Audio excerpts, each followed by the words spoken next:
पाकिस्तान के अंदर एक शहर है फैसलाबाद, वहाँ पे सिर्फ वहाँ के अंदर 100 फैक्ट्रियाँ बंद हो गई हैं बिकॉज़ हुकूमत इतनी महँगी बिजली दे रही है, इतनी महँगी गैस है, जो कॉस्ट है इतनी ज़्यादा है कि अवाम जो है या जो बिज़नेसमैन है वो अफ़ोर्ड नहीं कर सकते।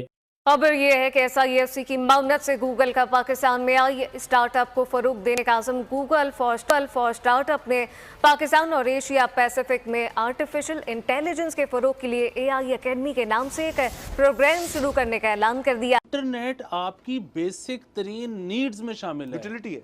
बिल्कुल। अब जो है जितने तरक्की याफ्ता ममालिक हैं वहाँ पर जिस तरह पानी और साफ हवा आपका एक बेसिक ह्यूमन राइट है, उसी तरह इंटरनेट अब एक बेसिक ह्यूमन राइट है। मुमकिन तो हो गया, लेकिन ये मुनासिब है कि एक सूबा अपने सिर्फ लोगों को यानी अपने पंजाब के लोगों को रिलीफ दे दे, बाकी तड़प रहे हैं, रो रहे हैं, मर रहे हैं बिजली के बिलों को लेकर।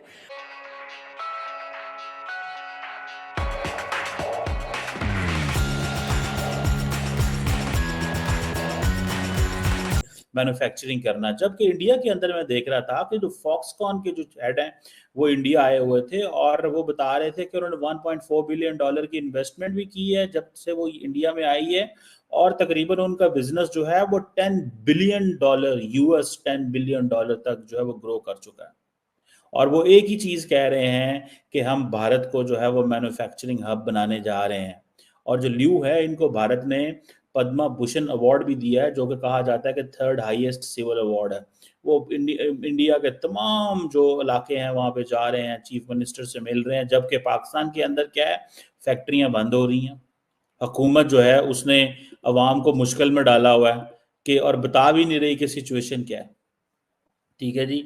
अब सिर्फ ये जो इशू है कि टैरिफ्स इतने हाई हैं, मार्कअप रेट इतने बैंकों के ज़्यादा हाई हैं, जो प्रोडक्शन कॉस्ट है वो कंट्रोल में नहीं है, तो हमारे यहाँ फैक्ट्रियाँ कहाँ आएंगी? सो अगर लार्ज फैक्ट्री यूनिट्स बंद हो रहे हैं, मैं आपको मिसाल देता हूँ, सितारा टेक्सटाइल मिल बहुत बड़ी पाकिस्तान की मिल है, बड़ा बिजनेस करती है, फैसलाबाद के अंदर है। फैसलाबाद को पाकिस्तान का मैनचेस्टर कहा जाता है because of the textile and so many it is known because of the textile mills। अगर पाकिस्तान का जो टेक्सटाइल मिल का जो हब है वो बंद हो रहा है, तो इस वक्त 40% जो कॉस्ट है वो कम हो गई है। सितारा जो टेक्सटाइल है वो कहते हैं कि हमने अपने 900 एम्प्लॉयज को फारिग कर दिया। मुझे नहीं समझ आ रही कि हुकूमत इस हवाले से क्या कर रही है, क्या डिस्कशन हो रही है।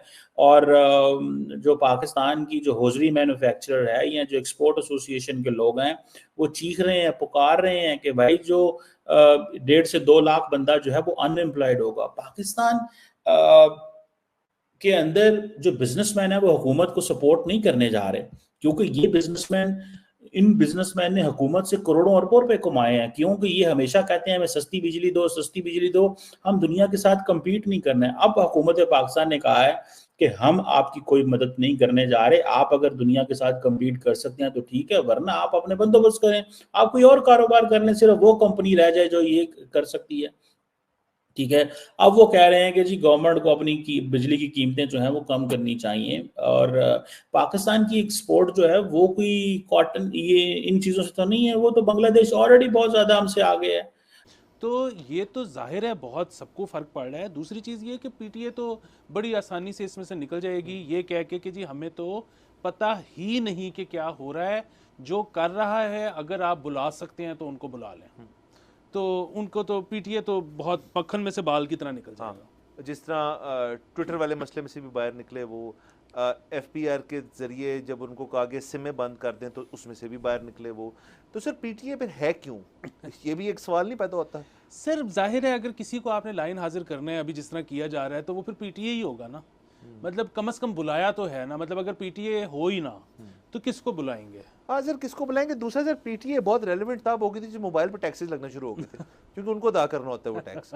उससे पहले तो टैक्स सर, वैसे वो दिन याद है आपको सर? वो भी दिन थे जब आप मोबाइल फ़ोन बस ऑन करके फिरते रहे यहाँ पे, तो अब तो टैक्स अच्छी चीज़ है, तेरे को रेगुलेटेड होना चाहिए सर। हम रेगुलेशन के ना, अब मैं फैसला कर रहा हूँ शो के ऊपर कि हम साथ होने लगे हल्का हल्का आहिस्ता आहिस्ता।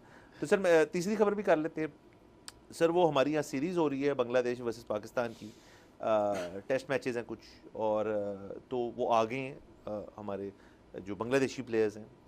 जो उन्होंने भी एक ना गिला की है कि जिस होटल में हम हैं वहाँ पे इंटरनेट बहुत स्लो चल रहा है और वो कहते हैं हमने अपने अहल खाना वगैरह से बाकी सबसे जब बात करनी होती है ज़ाहिर को वीडियो कॉल करते होंगे अपने बीवी बच्चे बुजुर्गान को वहाँ पे बांग्लादेश में, उनसे हो नहीं पा रहा और वो तपी जा रही है सर। और उन्होंने कंप्लेन कर दी है कि यार ये कि आपको बात है कि मतलब आपने हमें ट्राई। तो सर मैं एक हुकूमत को प्लीज़ वन थिंग मैं कहना चाहूँगा, उन प्लेयर्स की गलती नहीं है, उनको आपने इंटरनेट जो है ना वो बाकायदा फराहम करना है, जहाँ ठीक आ रहा है ना वो मोडम उतार के आप उस होटल में लगा दें, क्योंकि वो प्लेयर्स जो है हमने उनको खुश रखना है। क्रिकेट सर अब यहाँ से जाने नहीं देनी किसी भी सूरत में। सर मेरी तो इसमें जो है ना एक ही रिक्वेस्ट है और वो ये है कि जल्दी से ये मसला हल कर लें, क्योंकि अगर चैम्पियंस ट्रॉफी में भी इंटरनेट ना चल रहा हुआ तो फिर आपको पता है कि अब बहुत ज़्यादा इंसिस्ट किया जा रहा है कि इंडिया भी आए। तो अगर इंडिया भी यहाँ हुआ, कोहली ने अगर अपने अहले खाना को मैसेज भेजना हुआ और मैसेज ना जा रहा हुआ, और अनुष्का अगर अमृतसर आ गई तो सर यहाँ से पर्ची लेके मैं जाऊंगा उसको हाथ में देने के कोहली ये कह सर मुझे नहीं भेजना साथ, सर हम इकट्ठे जाएंगे और हम यूं उसको पर्ची देंगे। और ऐलान भी वो कर रहा है जिसकी अपनी पार्टी की हुकूमत वफाक में भी है। ये एक मुनासिब कदम है कोई? इससे पहले अगर हम इसके टेक्निकल पहलू को देखें तो टेक्निकल पहलू ये है कि IMF ने ये पाबंदी लगाई कि बिजली का जो टैरिफ है वो उसकी कॉस्ट को वो कवर करे, ताकि जो एनर्जी सर्कुलर डेट है वो मजीद ना बढ़े बल्कि पिछला एनर्जी सर्कुलर डेट जो है वो खत्म हो। इससे पहले ये होता था कि हुकूमतें ऐलान कर देती थी और वो डेट जो है वो एक टैरिफ डिफरेंशियल डेट वो अक्यूमुलेट होता रहता था, जो कि एनर्जी सर्कुलर डेट का पहाड़ बन गया। तो एक हमने देखा जब ये बिजली के बिलों पे बहुत ज्यादा एहतजाज होना शुरू हुआ तो पहले तो वजीर आज़म साहब ने एक रिलीफ का ऐलान किया वफाकी हुकूमत की जानिब से। वो सितंबर तक है कि जो 300 यूनिट से नीचे इस्तेमाल करने वाले जो प्रोटेक्टेड कंज्यूमर्स हैं उनके लिए बिजली के नर्स जो हैं उनमें इजाफा नहीं किया जाएगा, और उसका जो रेवेन्यू था वो 50 अरब रुपए PSCP से काट के उधर डालेंगे। तो यानी IMF को ये जस्टिफाई किया गया कि जी जो खर्चा है हम इतना खर्चा नहीं करेंगे बल्कि अपने खर्चे को कम करके ये इस मद में खर्च कर रहे होंगे। इसी तरह से अगर पंजाब ने भी जो अनाउंसमेंट की और जैसा कि आपने अपने ट्वीट्स का हवाला दिया तो उन्होंने जो पंजाब का ADP जो एनुअल डेवलपमेंट प्लान है उसमें से $45 बिलियन रुपीज जो है 45 अरब रुपए वो उन्होंने डाइवर्ट किए कि जी अगले 2 महीने के लिए जो पंजाब में जितनी भी बिजली की तकसीमकार कंपनीज हैं जो डिस्कोज हैं वो 14 रुपए पर यूनिट टैरिफ कम लेंगी 500 यूनिट से नीचे इस्तेमाल करने वाले सार्फिन से, और उसके बदले में पंजाब हुकूमत उनको वो जो डिफरेंस है वो एडजस्ट कर रही होगी। अब थियोरेटिकली तो ये पॉसिबल है कि अगर KP चाहे, सिंध चाहे, बलोचिस्तान चाहे तो वो भी अपने एनुअल डेवलपमेंट प्लान जो है उनको स्क्वीज करें और बिजली का जो रिलीफ है वो दे दें। और ये हमें ये भी याद रखना है कि ये रिलीफ परमानेंट नहीं बल्कि चंद माह के लिए है, और उसके पीछे जो मंतक है वो यही है कि उसके बाद सर्दियाँ शुरू हो जाएंगी और सर्दियों में चूँकि गैस का इस्तेमाल बढ़ जाता है, बिजली का इस्तेमाल वैसे ही कम हो जाता है, तो लोगों के बिल जो हैं वो कम आएंगे। तो ये स्टॉप गैप अरेंजमेंट्स हैं जो कि अगर कंज्यूमर के हवाले से देखा जाए तो यकीनन कंज्यूमर उसको बहुत अप्रिशिएट कर रहे होंगे, लेकिन शायद हमें इससे थोड़ा बढ़ के सोचना चाहिए कि जो ट्रांसमिशन और डिस्ट्रीब्यूशन लॉसेज हैं इन तमाम बिजली तकसीमकार कंपनीज के, पिछले साल में नेपरा की रिपोर्ट के मुताबिक वो तकरीबन 625 अरब रुपए के हैं।